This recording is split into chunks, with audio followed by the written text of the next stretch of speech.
ವಿರಾಮದ ನಂತರ ಗಣೇಶನ ಮಹಿಮೆ ವಿಶೇಷ ಕಾರ್ಯಕ್ರಮಕ್ಕೆ ಸ್ವಾಗತ ವೀಕ್ಷಕರೇ. ಒಂದ ಗಣೇಶನ ಲೀಲೆಗಳು, ಅದು ಕೂಡ ಬಾಲ್ ಗಣೇಶನ ಲೀಲೆಗಳು, ಗುಂಡು ಗುಂಡು ಗಣೇಶನ ಲೀಲೆಗಳನ್ನ ಆರ್ತಿಯವರು ಈಗಾಗಲೇ ಹೇಳ್ತಾ ಇದ್ರು. ಕುಬೇರನ್ನು ಬಿಟ್ಟಿಲ್ಲ ಗಣೇಶ. ಹೌದು, ಹೇಗೆ ಏನ್ ಮಾಡ್ದ ಅಂತ. ಕುಬೇರನಿಗೆ ಅದು ತನ್ನ ಧನದ ಗರ್ವ ಇತ್ತಂತೆ. ಧನಪತಿ ಅವನು, ಯಕ್ಷರ ರಾಜ ಕುಬೇರ, ಅಲಕಾಪುರಿಯಲ್ಲಿ ವಾಸ. ಅವನು ದೇವತೆಗಳಿಗೂ ಬ್ಯಾಂಕರು, ಸಾಲ ಕೊಡೋನು. ಹಾಗಾಗಿ ತುಂಬಾ ಶ್ರೀಮಂತ. ಆದರೆ ಎಷ್ಟು ಶ್ರೀಮಂತಿಕೆ ಇದ್ರು ದೇವ್ರ ಮುಂದೆ ತೋರಿಸ್ಕೋಬಾರ್ದು. ಒಂದ್ಸಲ ಕೈಲಾಸಕ್ಕೆ ಬಂದು ಗರ್ವದಿಂದ ಶಿವನನ್ನು ಊಟ ಕರೀತಾರಂತೆ. ಅಂದರೆ ತನ್ನ ವೈಭವ ಐಶ್ವರ್ಯ ತೋರಿಸ್ಬೇಕು ಅಂತ. ಸೊ ಶಿವನ್ಗೆ ಗೊತ್ತಾಯ್ತು. ಸೊ ಶಿವನಿಗೆ ಏನು ಬೇಕಾಗಿದೆ, ಜಗತ್ತನ್ನೇ ಸೃಷ್ಟಿ ಮಾಡಿದವನು, ಬೇಡಪ್ಪ ನನ್ನ ಮಗ ಗಣಪತಿಗೆ ತಿನ್ನೋದು ಅಂದ್ರೆ ಇಷ್ಟ, ಕರ್ಕೊಂಡು ಹೋಗು ಅಂತ ಹೇಳ್ತಾನೆ. ಅವ್ನು ಗರ್ವಭಂಗ ಮಾಡ್ಸೋಕ್ಕೆ ಕಳಿಸ್ತಾನೆ ಗಣಪತಿನ. ಗಣಪತಿ ಹೋಗ್ತಾನೆ ಖುಷಿಯಾಗಿ, ಎಲ್ಲರೂ ಕರೆದಿರ್ತಾನೆ, ಗಣಪತಿನೂ ಕರೀತಾನೆ. ಪುಟ್ಟ ಹುಡುಗ ಮೊದಲು ಹಾಕ್ಬೇಡ, ಪಾಪ ಕೈಲಾಸಲ್ಲ, ಶಿವ ಏನು ಕೊಡ್ತಾನೆ ಇವನಿಗೆ, ತಿನ್ನಕ್ಕೆ ಗತಿ ಇಲ್ಲ, ಒಂದು ದಿನ ಆದ್ರೂ ಅಚ್ಚುಕಟ್ಟಾಗಿ ನಮ್ಮನೇಲಿ ತಿನ್ಲಿ, ಇದೆಲ್ಲ ಗರ್ವದ ಭಾವನೆಗಳು. ಮೊದಲಿಗೆ ಊಟ ಕೂರಿಸ್ತಾನ ಕುಬೇರ, ಕೂರಿಸ್ತಾನೆ. ಅದೇ ಅವ್ನು ಮಾಡಿತ್ತು. ಗಣಪತಿಯಿಂದ ಏನು ಅಂತ ಮರ್ತೋಗಿತ್ತು ಅವನಿಗೆ. ಗಣಪತಿ ಹೇಳ್ತಾನೆ, ನಾನ್ ಬೇಕು ಅನ್ನೋಷ್ಟು ಬಡಿಸ್ಬೇಕು, ನಂಗೆ ಕಡಿಮೆ ಮಾಡಬಾರ್ದು ಅಂತ ಮೊದಲೇ ಕಂಡೀಷನ್. ಅಯ್ಯೋ ಅದಕ್ಕೇನಂತೆ, ನನ್ನ ಉಗ್ರಾಣದಲ್ಲಿ ಬೇಕಾದಷ್ಟಿದೆ, ಶುರು ಆಗತ್ತೆ ಊಟ. ಅಷ್ಟು ಬಡಿಸ್ತಾರೆ. ಒಂದು ಸಲ ಸೊಂಡಲ್ಲಿ ಹಿಂಗೆ ಹಾಕೊಂಡು ಒಂದೇ ಸಲ ಖಾಲಿ ಮಾಡಿಬಿಡ್ತಾನೆ ಎಲೆನ. ಮತ್ತು ಇನ್ನೊಂದು ರೌಂಡ್ ಬರುತ್ತೆ, ಇನ್ನೊಂದು ರೌಂಡ್ ಬರುತ್ತೆ, ಇನ್ನೊಂದು ರೌಂಡ್ ಬರುತ್ತೆ, ಬರ್ತಾನೆ ಇದೆ. ಒಂದೊಂದು ತುತ್ತಿಗೆ ಎಲ್ಲವನ್ನ ಭಕ್ಷಣೆ ಮಾಡಿಬಿಡ್ತಾ ಇದ್ದಾನೆ. ಅಡುಗೆ ಮನೇಲಿರೋ ಅಡುಗೆ ಅಷ್ಟು ಖಾಲಿ ಆಯಿತು. ಕೊನೆಗೆ ಹಸಿ ಹಸಿ ಧಾನ್ಯಗಳನ್ನು, ಹಣ್ಣು ಹಂಪಲು, ತರಕಾರಿ ಸಿಕ್ಕಿದ್ದೆಲ್ಲ ತಂದು ಕೊಟ್ಟರು. ಎಲ್ಲವನ್ನು ಒನ್ ಸ್ವಿಫ್ಟ್ ಮೂಮೆಂಟಲ್ಲಿ ಭಕ್ಷಣ. ಏನೂ ಇಲ್ಲ, ನಂಗೆ ಹಸುವೆ, ಕೊಡು ಕೊಡು ಕೊಡು ನನಗೆ. ಮುದ್ದು ಪುಟ್ಟು ಬಾಲಗಣಪತಿ ಅಳ್ತಾ ಇದ್ದಾನೆ, ನನಗೆ ಹಸುವೆ ಹಸುವೆ, ಮನೆ ಕರೆದ್ಬಿಟ್ಟು ಊಟ ಹಾಕ್ತೀನಿ ಅಂತ. ಊಟ ಕೊಡ್ತಿಲ್ವಾ, ಕೊಡು ಕೊಡು. ಈಗ ಕುಬೇರನ್ಗೆ ಪೇಚಾಟ ಇಟ್ಕೊಳ್ಬಿಟ್ಟು ಅಡುಗೆ ಮನೇಲಿರೋದು ಅಲ್ಲಿ ಇಲ್ಲಿ ತನ್ನ ಯಕ್ಷರ ಹತ್ರ ಇರೋದು ಎಲ್ಲ ತರಿಸಿ ಬಡಿಸ್ತಾನೆ. ಏನು ಕೊಟ್ಟರು ನಿಮಿಷಾರ್ಧದಲ್ಲಿ ಎಲ್ಲವೂ ಖಾಲಿ. ಗಣಪತಿ ಕೋಪ ಬಂದ್ಬಿಡುತ್ತೆ. ಊಟಕ್ಕೆ ಏನು ಕರೆದ್ಬಿಟ್ಟು ಏನೂ ಕೊಡದೆ ನಂಗೆ ಅರ್ಧಂಬರ್ಧ ಹೊಟ್ಟೆ ಹಾಕ್ತೀಯಾ ಅಂತ ಹೇಳ್ಬಿಟ್ಟು ಅಲ್ಲಿರೋ ಕಂಬಗಳನ್ನು, ಪೀಠೋಪಕರಣಗಳು, ಫರ್ನಿಚರ್ ಎಲ್ಲ ಕಿತ್ತು ತಿನ್ನೋಕೆ ಶುರು ಮಾಡಿಬಿಡ್ತಾನೆ. ಕೊನೆಗೆ ನಿನ್ನನ್ನು ತಿಂದುಬಿಡ್ತೀನಿ ಅಂತ ಅಟ್ಟಿಸ್ಕೊಂಡು ಹೊಂಟೋಗ್ತಾನೆ. ಕುಬೇರನಿಗೆ ಇವಾಗ ಅರ್ಥವಾಗುತ್ತೆ, ಭಗವಂತನ ಹೊಟ್ಟೆ ತುಂಬಿಸ್ಬೇಕಾದ್ರೆ ನಮ್ಮ ದ್ರವ್ಯಗಳಿಂದ ಆಗಲ್ಲ ಅಂತ ಓಡ್ತಾನಂತೆ ಕೈಲಾಸಕ್ಕೆ. ಪಾರ್ವತಿ ಮಾತೆ ಹತ್ರ ಹೋಗಿ ಅವನು ಕಾಲಿಡ್ಕೊಳ್ತಾನೆ. ಅಮ್ಮ ನಾನು ತಪ್ಪು ಮಾಡಿದೆ, ಅಹಂಕಾರದಿಂದ ಹೀಗಾಗೋಗಿದೆ, ಗಣಪತಿಯಿಂದ ರಕ್ಷಿಸು ನನ್ನನ್ನು ಅಂತ. ಗಣಪತಿ ಉಗ್ರವಾಗಿ ಕೋಪವಾಗಿ ಬರ್ತಾ ಇದ್ದಾನೆ. ಅಮ್ಮ ನೋಡಿದ ತಕ್ಷಣ ಜೋರಾಗಿ ಅಳೋಕೆ ಶುರು ಮಾಡ್ತಾನೆ. ಅಮ್ಮ, ಈ ಕುಬೇರ ನಂಗೆ ಊಟನೇ ಹಾಕಲಿಲ್ಲ ನೋಡು ಅಂತ. ಅಷ್ಟು ಕೊಟ್ಟು ಕೂಡ. ಅದಕ್ಕೆ ಗೌರಿ ತಕ್ಷಣ ಒಂದೇ ಒಂದು ಹಿಡಿ ಅನ್ನವನ್ನು ಹಿಂಗೆ ಒಂದು ಮುದ್ದೆ ಮಾಡ್ಬಿಟ್ಟು ಗಣಪತಿಗೆ ತಿನ್ನಿಸ್ತಾಳಂತೆ. ತಕ್ಷಣ ದೊಡ್ಡ ತೇಗ್ ಬಂತಂತೆ ಅವನಿಗೆ. ತಾಯಿಯ ಒಂದು ಕೈ ತುತ್ತು ಅವನ ಹಸುವೇನು ಹೋಗ್ಲಾಡಿಸು. ಕುಬೇರನ್ಗೆ ಗರ್ವಭಂಗ ಆಗತ್ತೆ. ಅಂತೂ ಗಣಪತಿಯ ಹೊಟ್ಟೆ ತುಂಬಿಸೋ ಪ್ರಯತ್ನದಲ್ಲಿ ಇವನ ಅಹಂಕಾರದ ನಾಶವಾಗತ್ತೆ. ಸೊ ಭಗವಂತನ ಮುಂದೆ ನನ್ಗೆ ಇಷ್ಟಿದೆ ತೋರಿಸ್ತಾ ಇದ್ದೀನಿ ನೋಡು ಅಂತ ಕೊಡೋದಲ್ಲ. ಎಷ್ಟು ಕೊಟ್ಟರು ಭಕ್ತಿಯಿಂದ ನನ್ನ ಕೈಲಿ ಇಷ್ಟೇ ಆಗೋದು ಕಣಪ್ಪ ಅಂತ ಹೇಳಿ ವಿನಮ್ರತೆಯಿಂದ ಕೊಡಬೇಕು. ಪ್ರತಿಯೊಂದು ಪ್ರಸಂಗದಲ್ಲೂ ಎಂತೆಂಥ ಅರ್ಥಗಳಿದೆ ಅಲ್ಲ. ಹೌದೌದು, ಸಂದೇಶವೇ ತುಂಬಾ ಮುಖ್ಯ. ಸ್ವಾರಸ್ಯಕರವಾದ ಹಾಸ್ಯ ಇರ್ಬೋದು, ಕಥೆ ಇರ್ಬೋದು, ಆನಂದ ಪಡೋದಕ್ಕೆ ಇದೆಲ್ಲ ಶುಗರ್ ಕೋಟೆಡ್ ಪಿಲ್ ಇದ್ದಂಗೆ. ಸುತ್ತೂ ಎಲ್ಲ ಸ್ವಾರಸ್ಯಗಳಿವೆ. ಒಳಗಡೆ ಹೊಕ್ಕಾಗ ನಮ್ಗೆ ಒಂದು ತತ್ವ ಸಿಕ್ಕತ್ತೆ. ಭಕ್ತರು ಯಾರು ಕೂಡ ಚಂದ್ರ ನೋಡಬಾರ್ದು ಅನ್ನುವಂತಹ ಪ್ರಸಂಗ. ಒಂದ್ಸಲ ಹೀಗೆ ಗಣಪತಿ ಚೆನ್ನಾಗಿ ಹೊಟ್ಟೆ ತುಂಬಾ ಊಟ ಮಾಡ್ಬಿಟ್ಟು ಇಲಿಯ ಮೇಲೆ ಸವಾರಿ ಮಾಡ್ಕೊಂಡು ಹೋಗ್ತಾ ಇದ್ದಂತೆ. ಪಾಪ ಅದಕ್ಕೂ ಇವನು ಮೈ ಭಾರ, ಅದಕ್ಕೂ ಮೈ ಭಾರ. ಹಾಗಾಗಿ ಸ್ವಲ್ಪ ನಡಿಗೆ ತಪ್ಪಿ ಕೆಳಗ್ ಬಿದ್ದ ಅಂತ. ಆಗ ಚಂದ್ರ ನೋಡಿ ನಕ್ಕ ಅಂತ. ಚಂದ್ರನಿಗೆ ಅಹಂಕಾರದ ಗರ್ವ, ಇದು ಸೌಂದರ್ಯದ ಅಹಂಕಾರ ಇತ್ತಂತೆ. ಅದಕ್ಕೆ ಗಣಪತಿ, ಇಷ್ಟು ಅಹಂಕಾರ ಪಡ್ತೀಯ ನೀನು, ಯಾರಾದ್ರೂ ಬಿದ್ದಾಗ ಅಯ್ಯೋ ಪಾಪ ಅನ್ನೋದು ಬಿಟ್ಟು ಎತ್ತೋದು ಬಿಟ್ಟು ನಗ್ತೀಯ ಅಲ್ಲ ನೀನು ಅಂತ ಹೇಳಿ ಶಾಪ ಕೊಟ್ಟ ಅಂತ ಒಂದು ಕಥೆ ಬರುತ್ತೆ. ಒಟ್ಟಿನಲ್ಲಿ ಸೌಂದರ್ಯದ ಮದ ಅನ್ನೋದನ್ನ ಯಾವತ್ತೂ ದೇವ್ರ ಮುಂದೆ ಪ್ರದರ್ಶಿಸಬಾರ್ದು ನಾವು.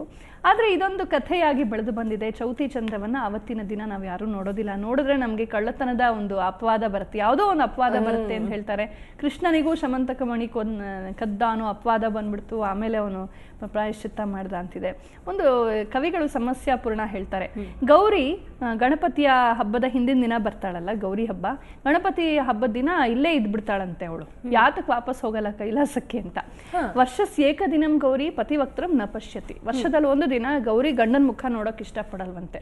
ಯಾಕೆಂದ್ರೆ ಭಾದ್ರಪದ ಶುಕ್ಲ ಚತುರ್ಥಿ ಅಂತೂ ಚಂದ್ರ ದರ್ಶನ ಶಂಕಯ.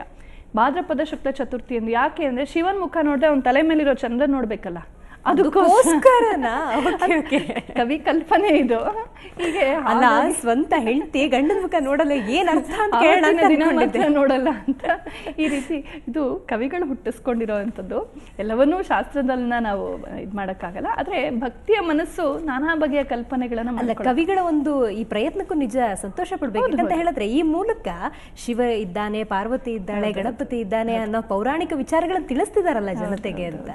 ಅದನ್ನ ಭಗವಂತನಲ್ಲೂ ಆರೋಪಿಸ್ತೀವಿ. ಶಿವ ಪಾರ್ವತಿಯರಲ್ಲಿ ಕಲಹ, ಗಂಡ ಹೆಂಡತಿ ಜಗಳವನ್ನು ಅವ್ರ ಮೇಲೆ.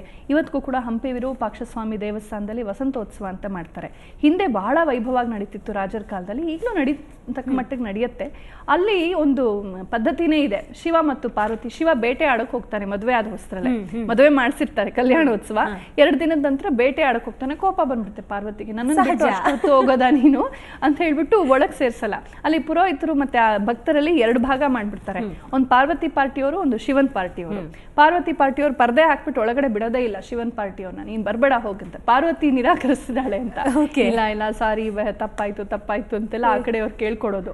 ಆಮೇಲೆ ಇವರು ಅವ್ರ ಪನಿಷ್ಮೆಂಟ್ ಕೊಡೋದು, ಏನಪ್ಪ ಸ್ವೀಟ್ಸು ಹೂಗಳಿಂದ ಶಿವನನ್ನ ಮತ್ತು ಆ ಕಡೆಯವ್ರನ್ನ ಹೊಡಿಯೋದು. ಆಮೇಲೆ ಒಳಗಡೆ ಬರ ಮಾಡ್ಕೊಳ್ಳೋದು. ಈ ತರ ಒಂದು ಸುಂದರವಾದ ಪ್ರಸಂಗಗಳು, ಸರಸತೆ, ಪ್ರಣಯ, ಕೋಪಗಳು, ಸಲ್ಲಾಪಗಳು, ಇದನ್ನೆಲ್ಲ ನಾವು ಭಗವಂತನಲ್ಲಿ ಆರೋಪಿಸಿ ನೋಡಿ ಸಂತೋಷ ಪಡ್ತೀವಿ. ಹಾಗಾಗಿ ಗಣಪತಿ ಒದಗುತ್ತಾನೆ ನಮ್ಗೆ. ಇವತ್ತು ಕಂಪ್ಯೂಟರ್ ಗ್ರಾಫಿಕ್ಸ್ ಅಲ್ಲಿ, ಚಿತ್ರಗಳಲ್ಲಿ ತುಂಬಾ ಸುಲಭವಾಗಿ ಬಿಡಿಸಬಹುದಾದಂತ, ತುಂಬಾ ಕ್ರಿಯೇಟಿವ್ ಆಗಿ ಎಲೆಗಳಲ್ಲಿ, ಹೂಗಳಲ್ಲಿ, ದಳಗಳಲ್ಲಿ, ವಸ್ತುಗಳಲ್ಲಿ, ಧಾನ್ಯಗಳಲ್ಲಿ, ಕಲ್ಲು ಮುಳ್ಳು ಏನ್ ಬಳಸಿ ಯಾರು ಗಣಪತಿಯ ರೂಪ ಮಾಡ್ಬೋದು. ಒಂದು ಮರದ ಕೊಂಬೆ ನೋಡಿದ್ರೆ ಅದು ಗಣಪತಿ ತರ ಅನ್ಸುತ್ತೆ. ಆಟೋ ಅಲ್ಲಿ ಯಾವುದೋ ಒಂದು ಇಂಜಿನ್ ಮೇಲಿರುವಂತಹ ಶೇಪ್ಗೆ ಅದಕ್ಕೆ 1-2 ಕಣ್ಣು ಹಾಕ್ಬಿಟ್ರೆ ಅದು ಗಣಪತಿ ಆಗ್ಬಿಡುತ್ತೆ. ಹೀಗೆ ಎಲ್ಲೆಲ್ಲೂ ಗಣಪತಿ ತುಂಬಿ ಹೋಗಿದ್ದಾನೆ ನಮ್ಮ ಭಾವನೆಗಳಲ್ಲಿ. ವಿಘ್ನಗಳನ್ನ ಹೋಗಲಾಡಿಸಿ ನಮ್ಮಲ್ಲಿ ಒಂದು ಸ್ಮಾರ್ಟ್ನೆಸ್, ಇಂಟ್ಯೂಷನ್, ನಮ್ಮಲ್ಲಿ ಒಂದು ಪ್ರಜ್ಞೆಯನ್ನು ಮೂಡಿಸುವಂತಹ, ನಮ್ಮ ಬುದ್ಧಿಯ ಅಧಿದೇವತೆ, ಪ್ರಜ್ಞೆಯ ಅಧಿದೇವತೆ, ವಿಘ್ನಗಳನ್ನು ಹೋಗಲಾಡಿಸುವಂಥವನು, ಸಿದ್ಧಿಯನ್ನು, ಸಕ್ಸಸ್ಸನ್ನು, ಯಶಸ್ಸನ್ನು ಕೊಡುವಂಥವನು, ಪರಬ್ರಹ್ಮ ಸ್ವರೂಪಿ. ಹೀಗೆ ನಮ್ಮ ಭಕ್ತಿಗೆ, ನಮ್ಮ ಪ್ರೀತಿಗೆ, ಸಲಿಗೆಗೆ, ನಮ್ಮ ತಮಾಷೆಗೆ, ಹಾಸ್ಯಕ್ಕೆ ಎಲ್ಲಕ್ಕೂ ಒದಗುವಂಥ ಗಣಪತಿ ಸರ್ವಕಾಲಕ್ಕೂ ತುಂಬ ತುಂಬ ತುಂಬ ಜನಪ್ರಿಯ ದೇವತೆ ಆಗಿದ್ದಾನೆ.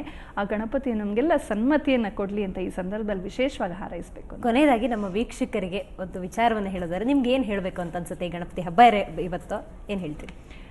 ಯಾವಾಗ ನಾವು ಧರ್ಮದ ಹಾದಿಯನ್ನು ಮೆಟ್ಟುತ್ತೀವೋ ಆಗ ಭಗವಂತ ನಮ್ಮ ಜೊತೆ ಇರ್ತಾನೆ. ಅಧರ್ಮವನ್ನ ಮಾಡಿ ಭಗವಂತನನ್ನ ಪೂಜೆ ಮಾಡಿದ್ರೆ ಅದರಿಂದ ಏನೂ ಸಿಕ್ಕೋದಿಲ್ಲ.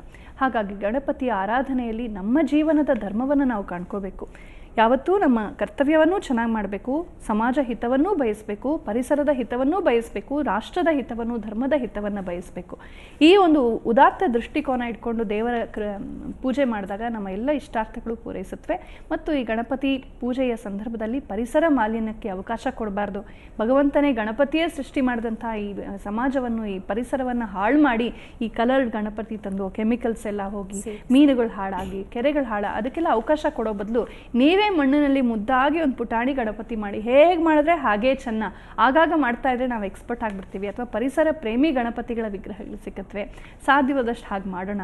ಮತ್ತು ಯಾರು ಕಮ್ಯುನಿಟಿಯಲ್ಲಿ ಸಮಾಜ ಎಲ್ಲ ಸೇರಿಕೊಂಡು ಪೂಜೆ ಮಾಡ್ತೀವೋ ಅಲ್ಲೆಲ್ಲ ತುಂಬ ಕಸಗಳು ರಾಶಿ ಸೇರ್ಕೊಳ್ಳೋದು, ಅದನ್ನೆಲ್ಲ ಕೂಡ ನಾವು ಅವಾಯ್ಡ್ ಮಾಡಬೇಕು.